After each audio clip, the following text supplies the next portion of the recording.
Open precision farming വിജയകരമായി കാസർഗോഡ് തൃക്കരിപ്പൂരിലെ യുവ engineer Vijayaraj തിരക്കിട്ട ജോലിക്കിടയിലാണ് വീട്ടുപറമ്പിൽ നൂതന കൃഷിരീതി നടപ്പിലാക്കിയത്.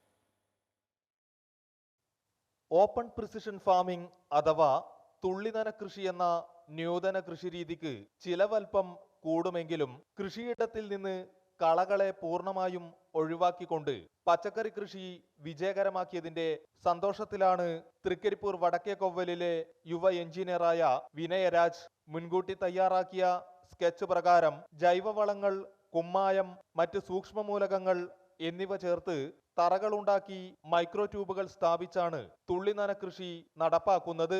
കളകളുടെ വളർച്ച വലിയ രീതിയിൽ ഇല്ലായ്മ ചെയ്ത് ഹ്രസ്വകാല പച്ചക്കറി കൃഷിയിൽ നിന്നും മികച്ച വിളവ് ലഭിക്കുന്നുവെന്നതാണ് ഇതിന്റെ നേട്ടമെന്ന് വിനയരാജ് പറഞ്ഞു. മൾച്ചിങ് ഷീറ്റ് വിരിച്ച് അതിലുണ്ടാക്കുന്ന ദ്വാരങ്ങളിലേക്കാണ് തൈകൾ നടുന്നത്. വഴുതിന, കോവക്ക, പയർ, പാവക്ക, ചതുരപ്പയർ, കോളിഫ്ലവർ, പയർ, വെണ്ട തുടങ്ങി വിവിധ ഇനം പച്ചക്കറികൾ വിനയരാജ് വിളവെടുത്തു തുടങ്ങി. സുരേന്ദ്രനാണ് ആദ്യം എന്നെ ഇതിലേക്ക് ഇങ്ങനെ ഒരു ഓപ്പൺ പ്രിസിഷൻ ഫാമിങ്ങിൻ്റെ സാധ്യതകളെ കുറിച്ചിട്ട് മെയിനായിട്ട് എൻ്റെ ഉദ്ദേശം ഉണ്ടായത് വളപ്പ് വളരെ ഭംഗിയാവുക എന്നുള്ളതാണ്. ഇപ്പം ഒരു മാനസിക സന്തോഷമായി. പക്ഷേ ഇപ്പം പറയുകയാണെങ്കിൽ ഇതിൻ്റെ ഒരു ഇനീഷ്യൽ ഇൻവെസ്റ്റ്മെൻറ്റ് കുറച്ച് കൂടുതലാണ്. പിന്നീട് നമുക്ക് നോക്കേണ്ട ആവശ്യമില്ല.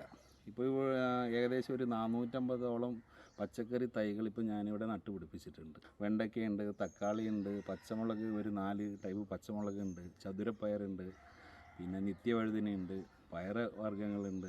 വിളവെടുപ്പ് ആരംഭിച്ചിട്ടുണ്ട്. ഇപ്പം തുടങ്ങിയതേ ഉള്ളൂ. കാർഷിക കോളേജിലെ റിട്ടയർഡ് ഫാം സൂപ്രണ്ട് സുരേന്ദ്രനാണ് ഇതിനാവശ്യമായ നിർദ്ദേശങ്ങൾ നൽകി വരുന്നത്. വീട്ടുപറമ്പുകളിൽ നടപ്പാക്കാൻ കഴിയുന്ന ഓപ്പൺ പ്രിസിഷൻ ഫാമിങ്ങിനായി കൃഷി വകുപ്പ് സാമ്പത്തിക സഹായങ്ങൾ നൽകുന്നുണ്ട്. അമൃത ന്യൂസ്, കാസർഗോഡ്.